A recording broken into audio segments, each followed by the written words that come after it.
Salam Skapsa bisa. Santun menuju prestasi dalam kompetensi. Baiklah pelajar, pada mata pelajaran pengecatan bodi otomotif kelas 12 semester ganjil, hari ini kita akan membahas tentang prosedur persiapan peralatan untuk perbaikan pengecatan yang kedua. Untuk itu, mari kita simak materi berikutnya. Oke pelajar, kita masuk ke prosedur persiapan peralatan untuk perbaikan pengecatan ya, untuk yang keduanya, karena di pertemuan sebelumnya masih ada beberapa alat yang belum saya sampaikan. Ya. Yang pertama kompresor ya, lanjutannya kemarin kompresor untuk menghasilkan tekanan udara atau angin yang baik dan bersih selama berlangsungnya pengecatan. Di sini bersih itu tidak hanya kotoran ya, tapi juga harus bebas uap air.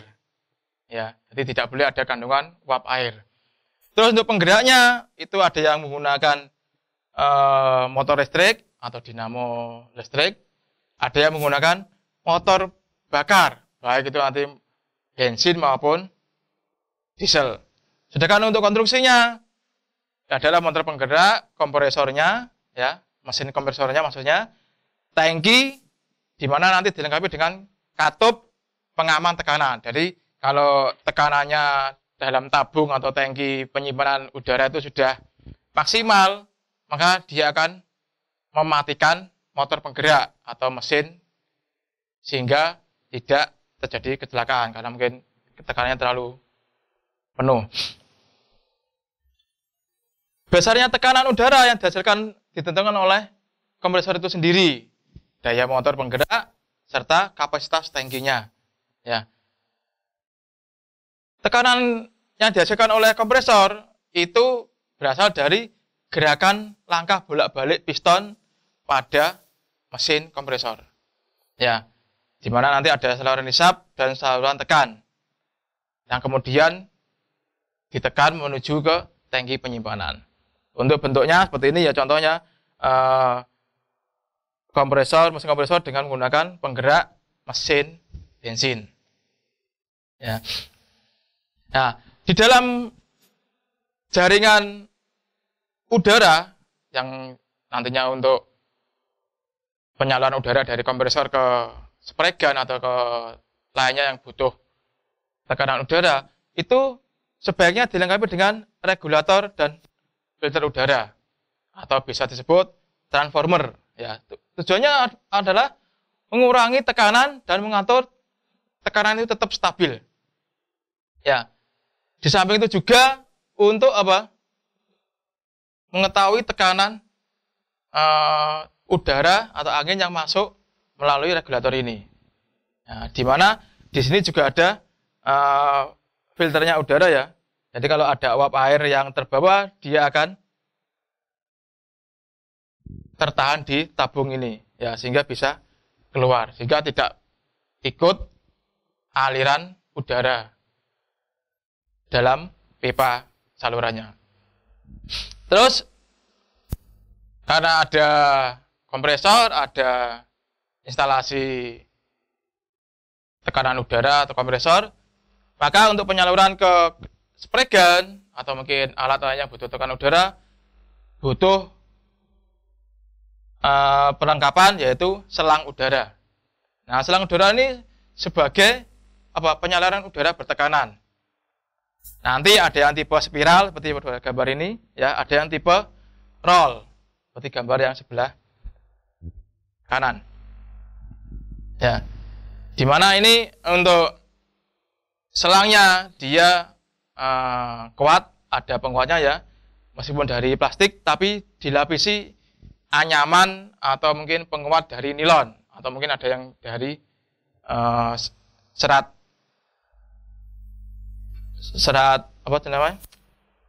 besi ya, sehingga tetap kuat terhadap tekanan yang diterima oleh selang tersebut selama digunakan ya. Tapi untuk selang-selang ini juga ada faktor umurnya ya, kalau sering digunakan setiap hari ya paling enggak setahun atau 2 tahun pasti dia akan mengalami getas atau retak sehingga bisa mengalami kebocoran. Lanjutnya ruang pengecatan. Nah, ruang pengecatan ini sebenarnya ruang khusus untuk pengecatan. Nanti di mana dia ada ruang ventilasinya, aman ketika melakukan pengecatan, tidak ada pengaruh debu dari luar, ataupun uap air yang ada di luar, mungkin waktu musim hujan, itu tetap stabil. Karena di sini ada kipas exhaust maupun in-house-nya. Ya. Terus ruang pemanas atau open. Nah, biasanya kalau di ruang pengecatan ini ada juga yang komplit. Jadi satu dengan open. Nanti setelah dia melakukan pengecatan dan dikeringkan langsung dalam satu tempat. Di mana ini pemanasnya adalah untuk membantu mempercepat proses pengeringan cat sesuai dengan suhu maupun waktu yang dibutuhkan untuk pengeringan. Ya. Nah, contoh seperti ini. Ya. Gambar yang atas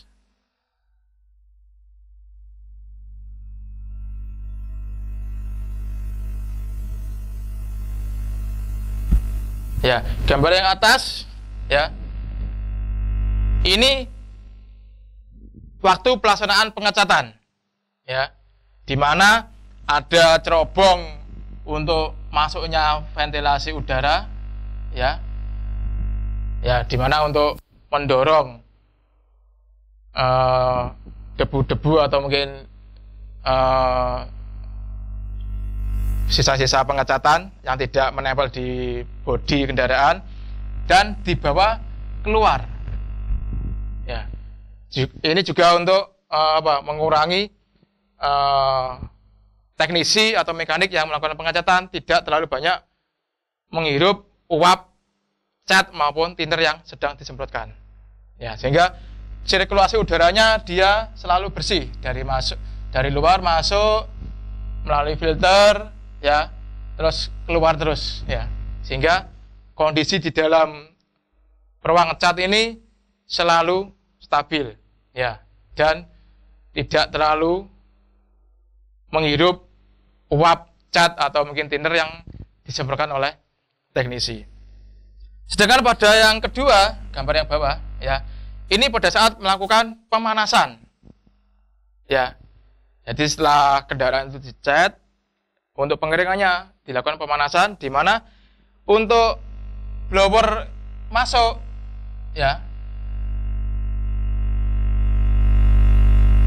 dibuka sedikit, sedangkan blower untuk keluar ditutup. Ini apa? Untuk menjaga ya, ditutup hampir sempurna ya. Ini adalah untuk menjaga apa? Kestabilan suhu dalam ruangan open.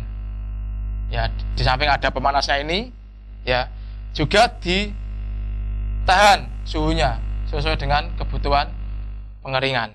Sehingga tidak ada udara luar atau mungkin uap air dari luar yang masuk ke dalam ruang open, sehingga hasil pengecatannya sangat maksimal, sehingga hasilnya juga bagus sesuai dengan yang diharapkan.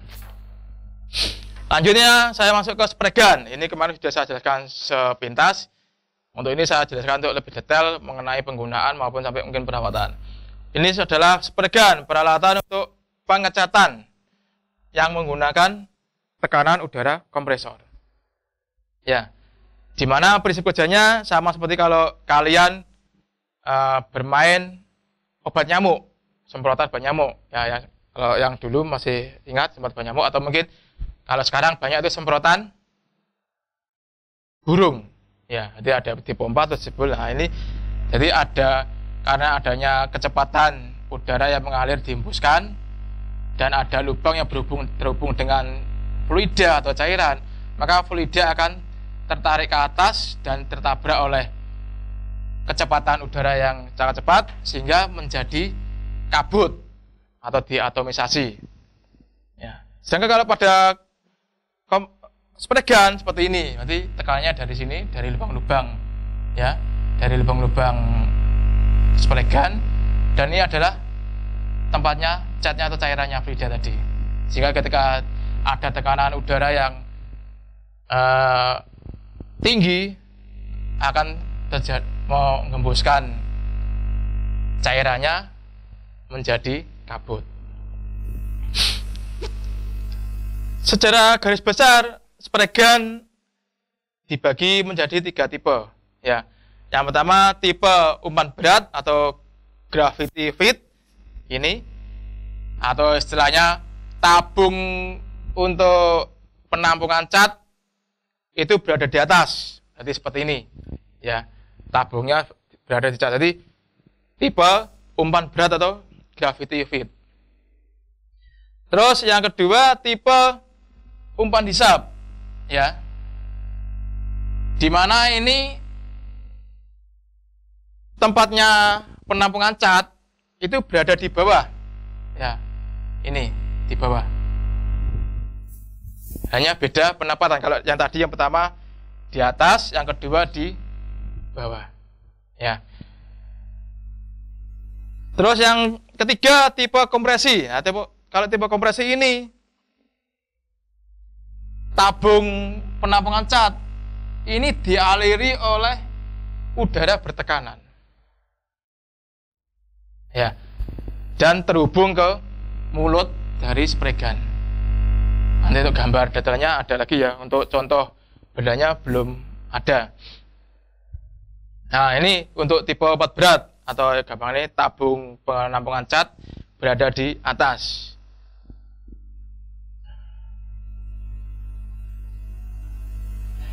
Cuma untuk tipe umpan berat ini ya tidak sesuai untuk operasi pengecatan yang terus-menerus pada area kecil yang luas karena kecilnya kapasitas tabung. Nanti karena tabungnya nggak bisa besar ya, hanya mungkin sebatas seperti ini ya, hanya mungkin berapa mili ya, dia nggak bisa untuk penyemprotan atau pengecatan untuk langsung besar, dia harus bertahap. Yang kedua tipe umpan hisap atau tabung di bawah seperti ini ya, contohnya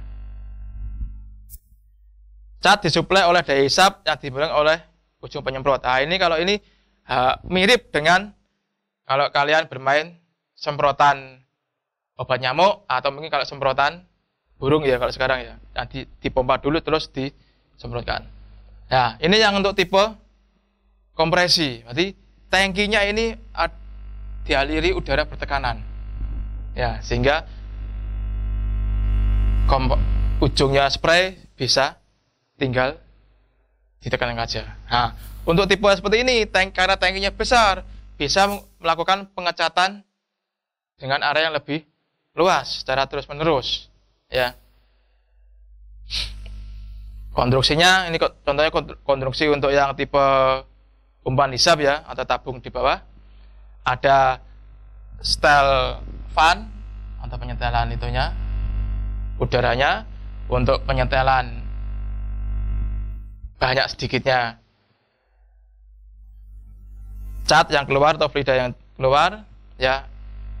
Ini saluran masuk dari udara ya. Ini trigger ya, atau untuk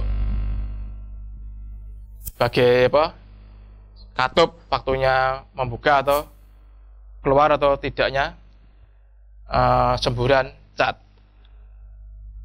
Jadi lebih detail saya jelaskan sendiri-sendiri. Sekrup penyetel fluida ya yang berada di belakang ini ya. Ya, kalau pada benda ini yang ini. Ya. Kalau kalian mengendorkan ya, berarti mengendorkan nanti ke arah keluar ya. Maka semprotannya akan semakin tebal.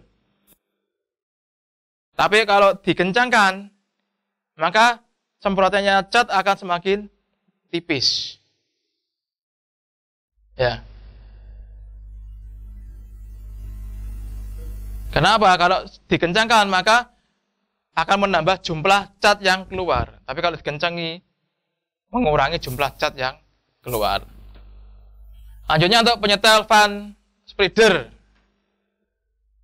Ya, ini untuk mengencangkan atau membuat pola ya semprotan. Ya. Di mana nanti tergantung dari area yang dicat. Jadi kalau dikendorkan, ini ya spreader yang atas, ya kalau dikendorkan, dia pola pengecatan akan melebar. Semakin kencang, dia akan semakin mengecil. Nah, biasanya kalau mengecil ini nanti biasanya ditakutkan adalah catnya numpuk, ya, atau mungkin terlihat tebal, ya, sehingga nanti hasil akhirnya juga jelek. Scrub penyetel udara yang bawah ini. Nah, di sini adalah untuk apa? Mengatur tekanan udaranya yang masuk ke dalam spray gun, baik mengurangi maupun menambahkan. Jadi kalau dikendori, ya, seperti ini, udaranya sedikit, ya, sehingga seperti ada bercak. Tapi kalau dikencangkan, udaranya apa?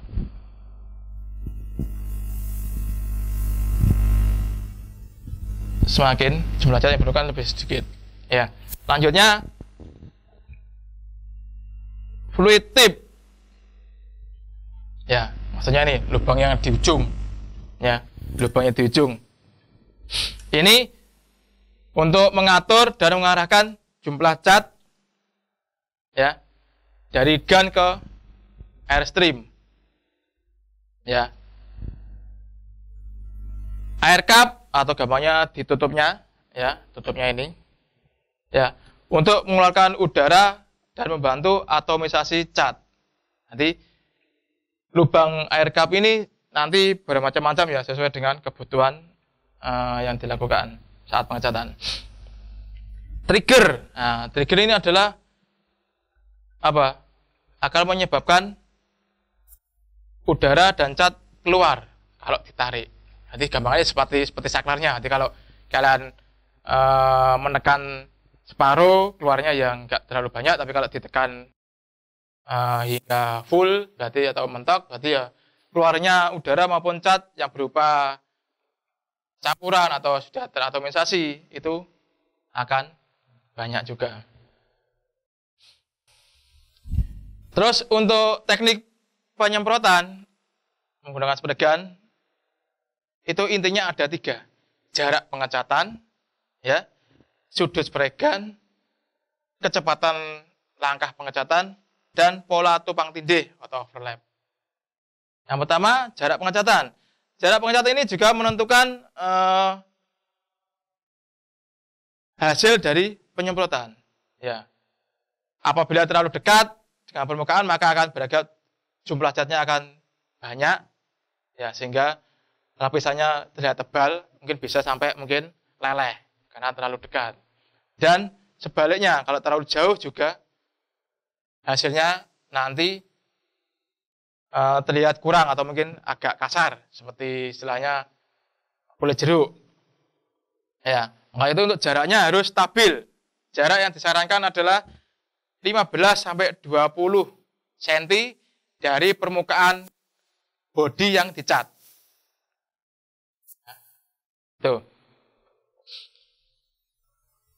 Nah, jika jaraknya bodi yang dicat itu berbelok-belok, atau mungkin ada tekuan, ada mungkin sudut, harus tetap sama jaraknya. Seperti contoh ini. Ya. Ya, jaraknya harus tetap sama. Meskipun ada belokan atau tekuan pada permukaan bodi. Ya, karena kalau tidak, mungkin bisa menyebabkan belang, atau mungkin maksudnya belang gini, antara sisi A dan B itu gilapnya nggak sama, atau mungkin warnanya agak puyah yang terlalu jauh atau tidak menggilap. Ini ya, jadi kalau jaraknya tadi saya jelaskan 15 sampai 20 cm untuk jenis akrilik lacquer, ya. Secara umum lacquernya nanti 10-20, kalau tipe enamel 15-25. Ya, nanti tergantung tipenya cat yang digunakan, tapi kebanyakan adalah orang-orang yang sudah profesional. Ya, pokoknya menjaga jarak minimal 15 cm dari permukaan dan terjauh maksimal 20 sampai 25. Sudut spray gun. Ya. Sudut spray gun ini juga menentukan hasil akhir dari pengecatan nantinya. Masih sudut spray gun seperti sama saya mengecat ini, ya. Ini sudutnya harus sama gini.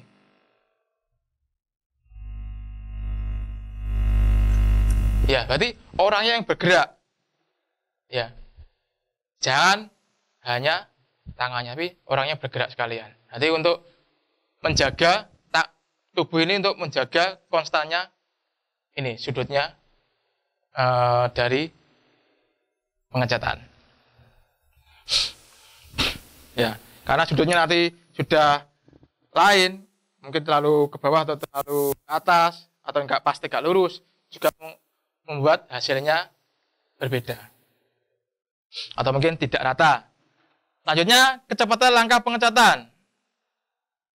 Nah, kecepatan ini biasanya kecepatan gerak spregan saat menggerakkan ini tadi, ya, ataupun ketika menekan triggernya. Ya. Jadi kecepatannya harus stabil.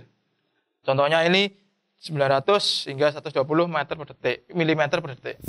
Ya, jadi kecepatannya harus sama, tidak boleh tidak sama, ya. Contohnya kalau saya pegang ini, nah paling enggak sama, ritmenya sama. Ya, ritmenya sama terus. Nah, sehingga akan menghasilkan hasil yang maksimal. Karena kalau jika terlalu lambat, cat akan tebal. Ya, karena terlalu tebal biasanya akan meleleh, sehingga seperti ada lelehan cat yang karena terlalu tebal. Tapi kalau terlalu cepat juga jelek, biasanya akan bintik-bintik, ya.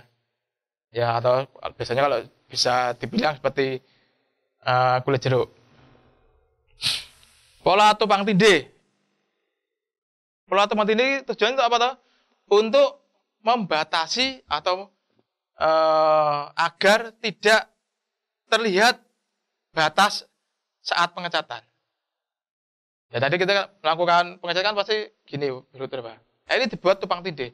Kenapa? Kalau kita tidak tumpang tindih, akan terlihat garis-garis langkah kita waktu pengecatan.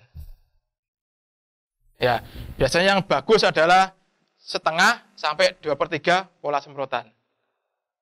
Ya, berapanya, atau gampangnya overlapnya 50% dari pengecatan ini, jadi separuhnya. Ya, jadi kalau sini, berarti agak turun separuh, dicat. Ya, biar hasilnya maksimal, tidak terlihat garis-garis antara penyemprotan pertama, kedua, dan seterusnya ke bawah itu. Nah, untuk perawatannya, nah, ini penting karena setiap kali habis melakukan pengecatan, kita harus melakukan pembersihan untuk bagian spregan. Ya, karena apa? Kalau tidak langsung kita bersihkan, takutnya jalur-jalur kapiler atau jalur kecil dari udara maupun cat atau fluida itu akan buntu kalau sampai mengering. Ya. Contoh ini membersihkan spregan tipe umpan berat atau yang tipe seperti ini, ya, tabung di atas, istilahnya tabung di atas. Ya. Keluarkan cat yang tertinggal dalam tabung, ya, tarik trigger, ya, dan ditekan triggernya tadi biar keluar semuanya. Tuangkan thinner pada tabung, nanti kita buka, ya, masukkan thinner, ya, dikocok-kocok. Terus tekan lagi trigger biar keluar hingga bersih, ya, sehingga semprotnya itu tidak mengandung cat atau mungkin tidak epoksi yang habis kita lakukan pengecatan. Terus siapkan lap depan air cup, ya, ya, untuk membersihkan pen cup, ya, dan ujungnya ini juga dilap. Terus dibersihkan tabungnya cat atau pen cup dengan thinner atau mungkin kalau perlu disikat, ya, dan ulangi sampai beberapa kali, ya, hingga ketika dilakukan penyemprotan, ya, itu bersih dan lancar. Kalau jika perlu silakan dibersihkan dengan sikat bulu pada ujung air cupnya. Ya, biasanya kalau beli spray gun set pasti ada peralatan untuk membongkar maupun untuk membersihkan sekalian.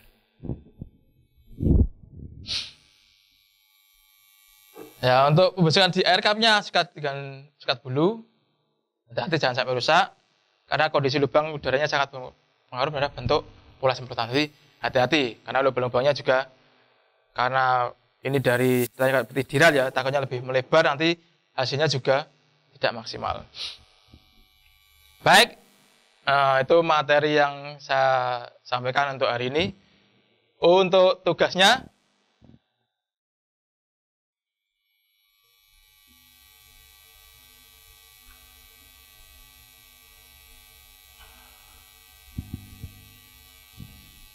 ya, untuk tugasnya silakan dikerjakan dengan format serah PDF atau Word, atau mungkin difoto, mana yang enak buat kalian, yang simple, ya. Saya kasih batasan tetap 1 minggu setelah tugas dirilis atau terjadwal. Ya.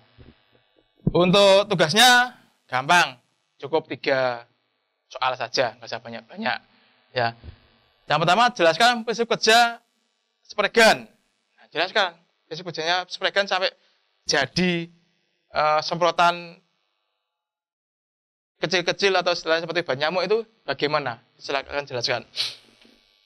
Jelaskan macam-macam tipe pistol atau spregan. Macam-macam spregan tadi sudah jelaskan. Dan karakter konstruksinya. Tadi sudah saya jelaskan, tinggal dibaca ulang untuk membantu penggunaan. Terus yang ketiga, cara perawatannya spregan itu bagaimana? Itu ya. Baik, itu aja dari saya. Ya. Semoga materi ini bisa bermanfaat dan menambah wawasan maupun ilmu kalian di bidang pengecatan. Ya. Untuk materi selanjutnya kita akan masuk ke materi lebih dalam lagi. Seperti itu ya. Terima kasih dan selamat belajar. Baiklah pelajar, demikian materi hari ini kita mengenai prosedur persiapan peralatan untuk perbaikan pengecatan. Yang kedua, untuk pengumpulan tugas melalui Google Classroom. Jangan lupa like dan komen untuk mendukung program ini. Klik subscribe dan tekan tombol lonceng supaya tidak ketinggalan informasi. Dan share jika menurut kalian video ini bermanfaat untuk orang lain. Sampai jumpa di video materi kita selanjutnya. Salam Skapsa Bisa. Sekolah berbudaya industri berkarakter wirausaha menjadi idola sekediri raya.